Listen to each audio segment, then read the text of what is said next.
Let's not waste time. Let's get right at it. Baltimore 45, Cleveland 42.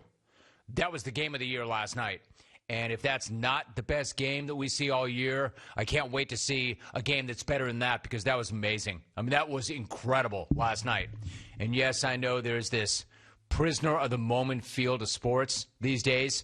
You know, people talk about whatever happened last night as if it was the greatest thing ever. Well, probably knowing deep down that they'll forget about it maybe a few weeks later.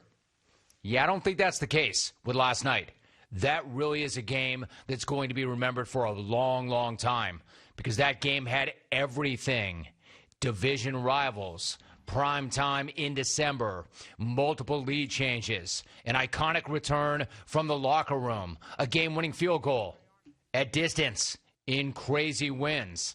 You know that old heavyweight fight cliche that has been absolutely beaten into the ground, buried, dug up, beaten into the ground, buried again. And it's too bad, because it really is the perfect description for what went down last night. A couple of teams just standing in the middle of the ring, standing flat-footed, trading haymakers like some Rocky and Apollo Creed. Bleep. I mean, no defense, no lateral movement, nobody looking to slip any punches, just a couple of heavyweights standing flat-footed in the center of the ring, looking to land a kill shot. And you could tell it from the very jump, from the very first drive. The Browns went 81 yards in 11 plays. It was a Kevin Stefanski special, mixing the run and the pass, throwing in a wide receiver pass, and then closing it out with Nick Chubb, finishing it off with a TD run. Westwood won. That drive was a clinic on why Stefanski is awesome, and the team is awesome. But Baltimore responded, and they did it in a way that they had to do it, with Lamar Jackson finally looking again like Lamar Jackson. The reigning MVP was in the building last night. That was the old Lamar Jackson, spreading the ball around in the air and absolutely carving the defense on the ground. You could tell in the very first plays that the MVP was in the house. Like, Baker Mayfield was not the only dude who woke up feeling dangerous. Watching Lamar, I thought, damn, dude looks spry. Then I thought, bleep spry. My man is flat out explosive tonight. This dude is wrecking shop. He's playing with an unbelievable sense of urgency, except those plays when he was on roller skates. But other than that, his quicks were back. I mean, like Mike Vick quick. And you knew when they got him another pair of cleats, the Browns defense was going to be in for a long night. Any defense would be in for a long night when Lamar Jackson is out there doing things like this. Like I said, the reigning MVP was in the house, and he was getting nice. Huge turn of events, and then the Tecmo Bowl moves. Electrifying is right. I mean, that's the Lamar Jackson that we know, we love, we fear. That's the guy who was the best player in the league last year. That's the guy who hasn't quite been around at times this year. Like, it doesn't matter who you were rooting for. It was good to have that guy back, because, damn, he was electric. He was explosive. All right, so maybe explosive is not the right word. Or maybe it is the right word. Anyway, because just like that, he was gone. Just like that, he was gone. He was dominating. And then he goes back to the locker room to deal with cramps. Allegedly. I mean, when they first dropped that report that he was dealing with cramps, my first thought was, cramps? In December? In that cold? What? Anyway, hold that thought. I'll get into all the conspiracy theories in a moment. But while he was dealing with whatever it was he was dealing with, the Browns went to work. They came back from a tough interception from Baker Mayfield, his first in what seemed like forever. It left them with their backs up against the wall, down 14 going into the fourth quarter. But they came out swinging and landing. Touchdown to Hollywood Higgins, a 2-point conversion. You know, a lot of people were shaking their heads like, wait, what are they doing? Analytics, yo. Analytics. Then they followed this by Mayfield. But how about that? They come all the way back. They tie that game. The run was great. The slide was even better. A huge moment, not just in that game, but in the season, because it drove home the point This Browns team is different. This Browns team is not going away. This Browns team is not going to melt down. They're not going to be happy with the good effort. They're not happy with the good job, good effort. Man, they're going to grind. They're going to battle. They've got heart. They've got grit. And it looked like they were going to rip this thing because they had all the mo at their back and they had Lamar Jackson in the locker room. Then, on the next series, the Cleveland defense had Baltimore in a 3rd and 10. But backup Trace McSorley hit Willie Snead for 13 yards to keep that drive alive. Man, that was clutch. Clutch as hell for McSorley to come off the bench, ice cold, late in the 4th, in a game with their season possibly hanging in the balance, and this guy converts. 4th and 5, game on the line, season probably on the line. And here comes Lamar, and Lamar goes legend. I mean, are you kidding me?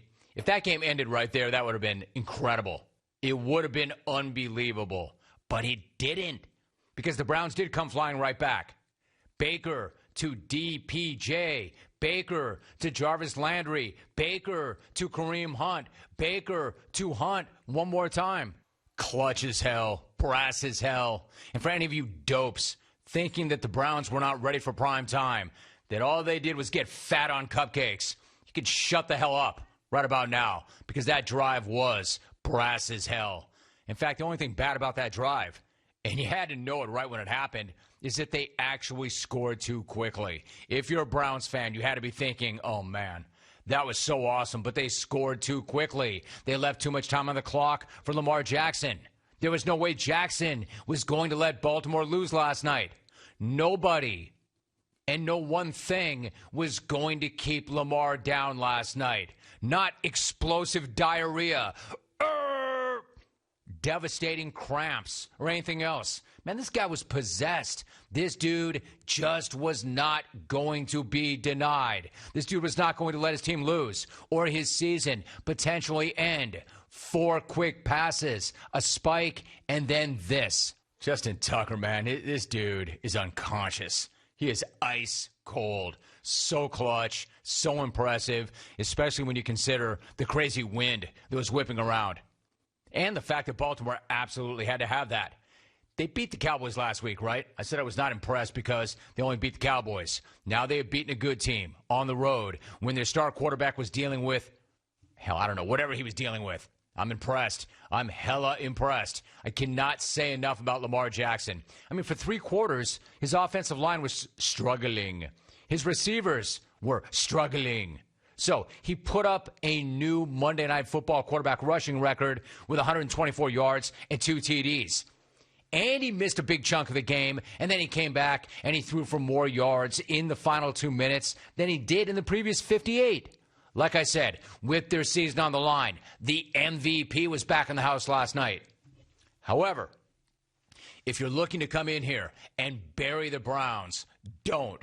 Man, you can take that crap someplace else. Hell yes, this is a team that is way beyond moral victories, but that was still a strong night for the Browns. I mean, losing the game sucks, no doubt.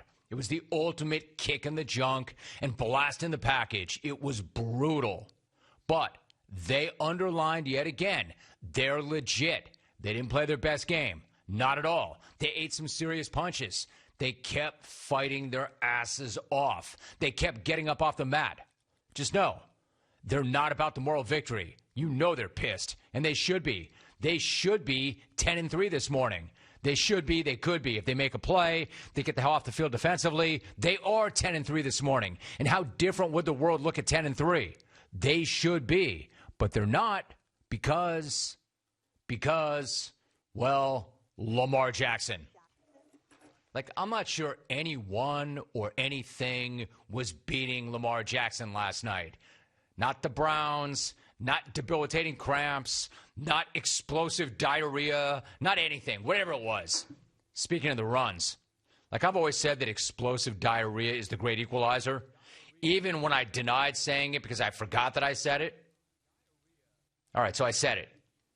I said it, and I believed it, and I thought it was undefeated. Come to find out, it's not, allegedly. Come to find out, you know what the great equalizer is? Freaking Lamar Jackson. Because this dude was absolutely incredible last night. playing like he did with whatever it was he was dealing with. Man, what a game. Great, great game. 1-800-636-8686 is your telephone number. Let me get you some quick reaction. At Hitman Canadian, quote, the Browns team is different. They only lose by single digits now. Hashtag losers. That's a pretty idiotic tweet. Dear Rome, I can't believe that the Ravens ripped that game last night. Browns fans must be torn up. They had that win in the bag. That game was nuts. Regards, Art Modell. Francis in Glendale wore Rich Flores using Dippin' Dots as light bright pegs. Hey, Rome, best game of the year last night. Incredible how much the Browns tried to flush Lamar out of the pocket. However, Lamar had no trouble wiping away would-be tacklers. The Ravens are now one step away from getting back into Super Bowl contention. Fitting symbolism that the game ended with a deuce in the Ravens' favor. War Lamar beating the great equalizer, Damasio. Yeah, I'm not doing that for 3 hours. Just know that. I mean, I'll get into the conspiracy theory, and I'll get into it because it was a thing, because Lamar had to deny it in the press conference. But we're not doing that for 3 hours. As much as you kindergartners would love to, we're not going to.